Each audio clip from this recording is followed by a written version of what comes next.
Hey, what's up? It's the normal playing guy and part 3 of Who Will You Choose for the 10th anniversary. We've covered the GT transforming 3 to Ape to 4.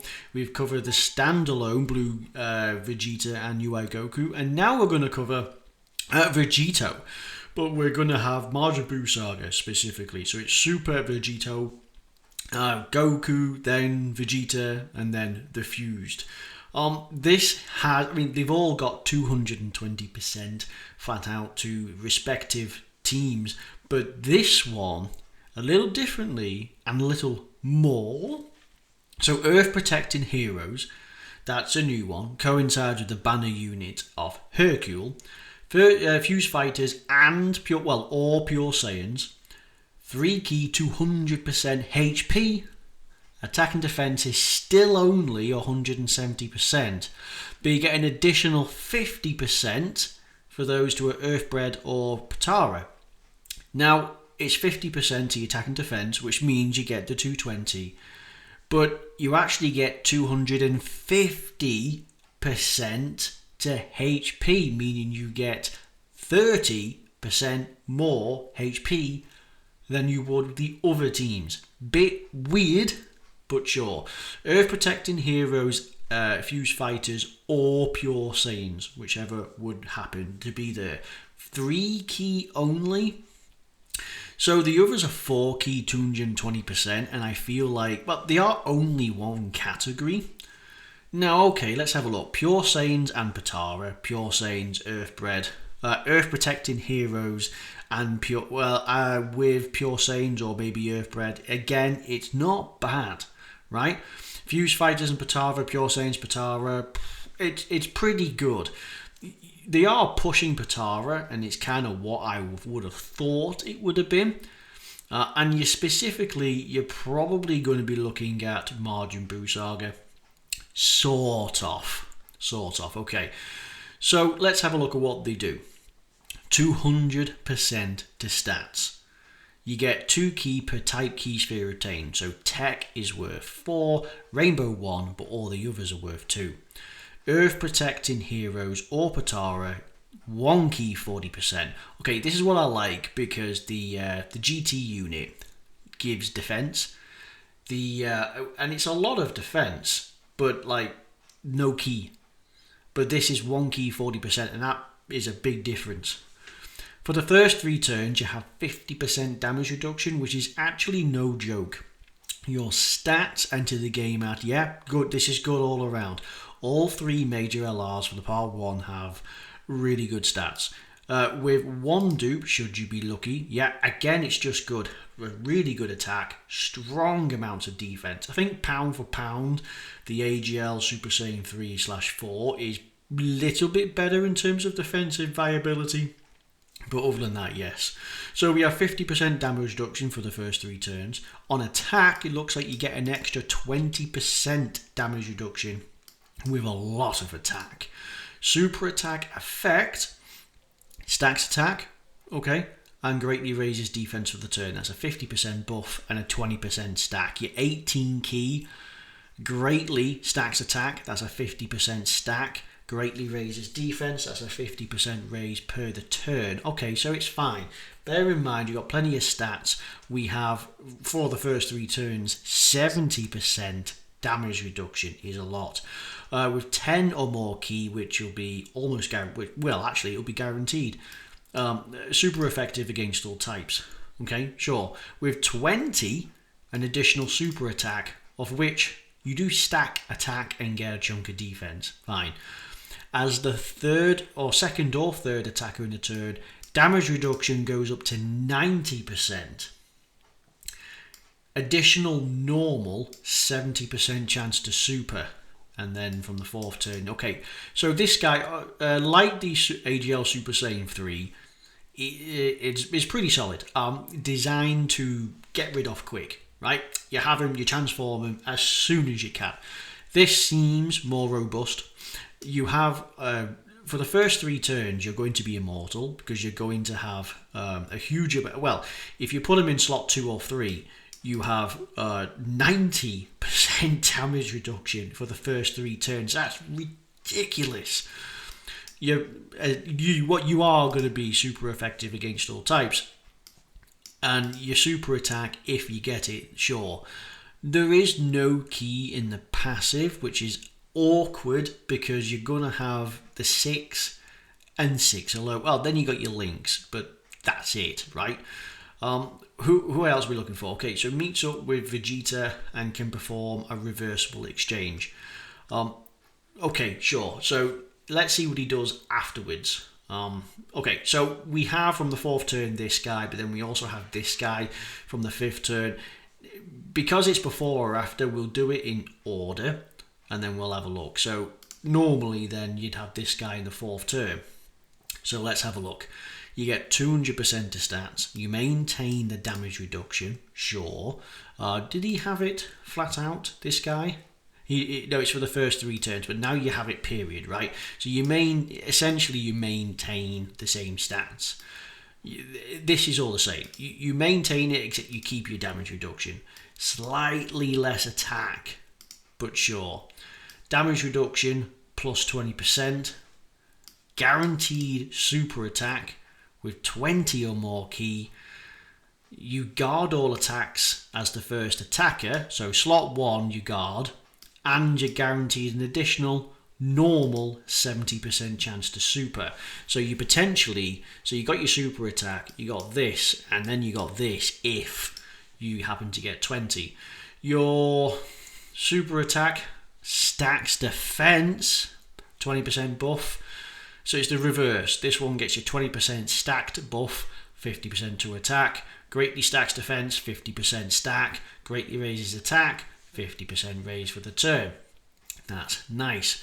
So you get essentially 100% less attack, but you do guard, and you do have a greater chance of having an additional super attack which stacks, which is nice. This guy does appear to have an active skill. When you appear, 3 key 18% to defense, guards all attacks in battle. Let's have a look. I find that weird because in slot 1, as the first attacker in the turn, you will guard. I suppose if you pop the active skill, you get the guard in all slots. Right? That's the whole point. But you wouldn't, because I suppose it depends though. Like, this would imply you put him in slot 1, but I suppose depending on where you know the super attack is, or if there's just a lot of attacks in slot 2 or 3, you put him in there, because you get the guaranteed guard will be for the rest of the rotation. So yeah, I get it, you could just pop it and then you'd be able to place him wherever you wish, unless you happen to be locked. If you're locked in location, then tough. Well, I suppose at the very least you do still get stats, right? That's not so bad. I've noticed that all these units don't get key. Some build up. The Super Saiyan 4, he does build up key with every attack received and performed, so that's something. But they are, I suppose, they are an orb changer in the sense that, well, they get more per this, but just a little bit of key makes a world of difference. I tell you it is. Okay, so this is a more defensive, so you have a bit of a stack, then you immediately throw him out, get this guy, then you do a lot of stacking with your defense, and then you can transform into this guy, who, that's pretty lit. So you fully recover your HP, once only, 300% to stats, still no key. 3 key per type key sphere. So it's plus 3 key, by the way, actually. So that means it's 5 key per tech. Rainbow still gives you 1. And non-tech key spheres will get you, well, 3. That's nice. But the tech, oof. Guaranteed guard, 60% damage reduction. Guaranteed ultra super attack. That's the first time. It's not just additional super attack, it's additional 18 key super attack. We'll touch on that. Earth protecting heroes or Patara, 2 key 40%.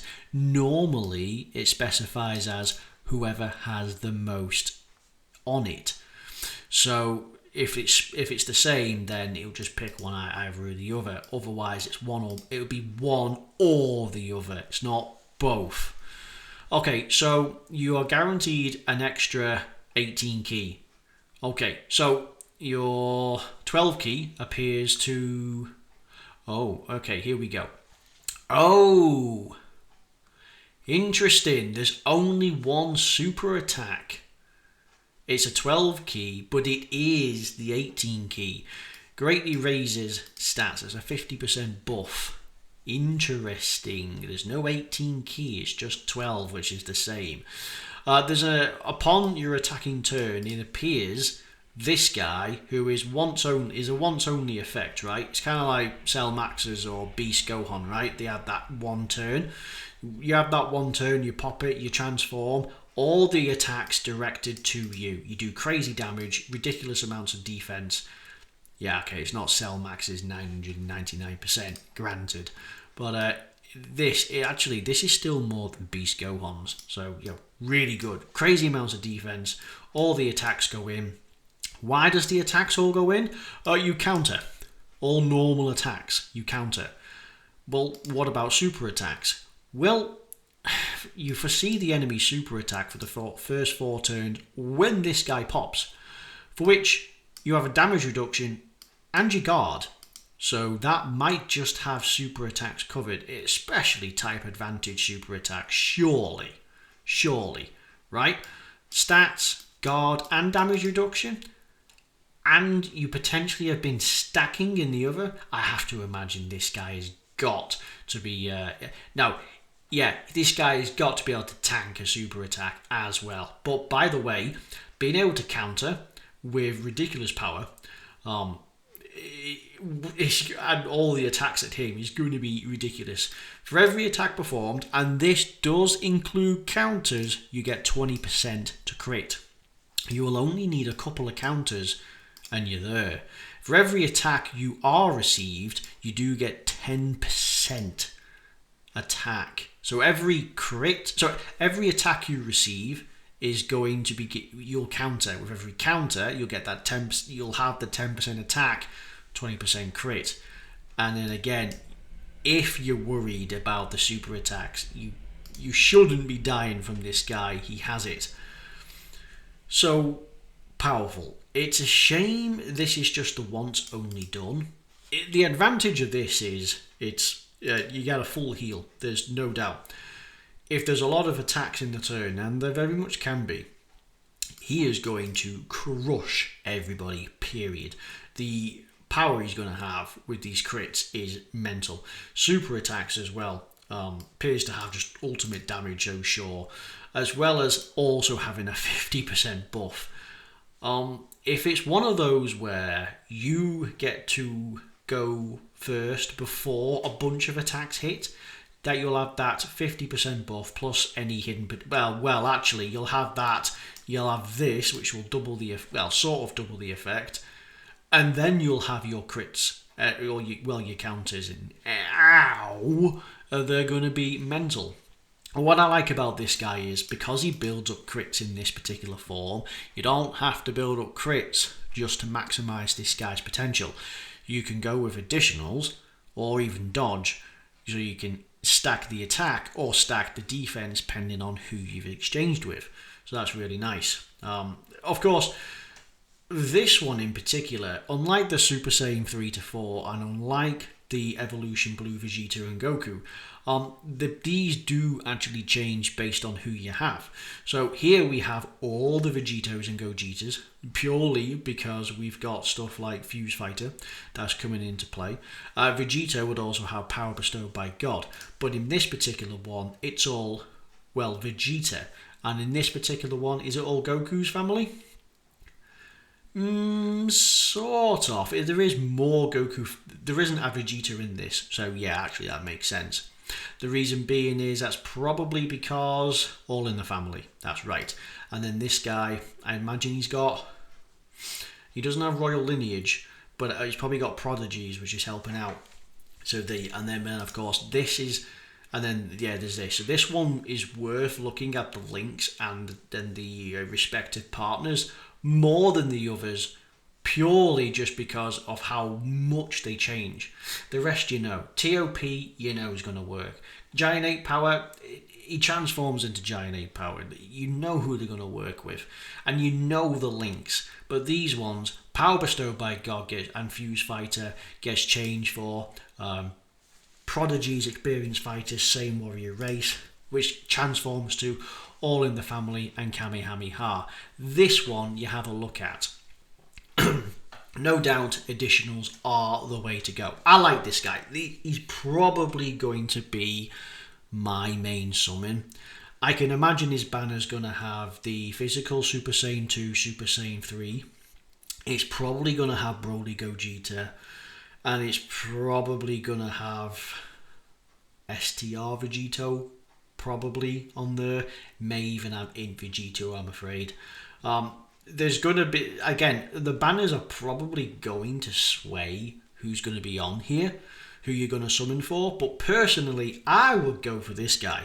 I can see the value of the rest. 220% to TOP, 220% to Super Saiyan 4s. Or this guy, who is a 220% for Pure Saiyans, Patara, Earth Protecting Heroes. That's a pretty spicy one. This guy will have slightly more variety with the people that he's in with.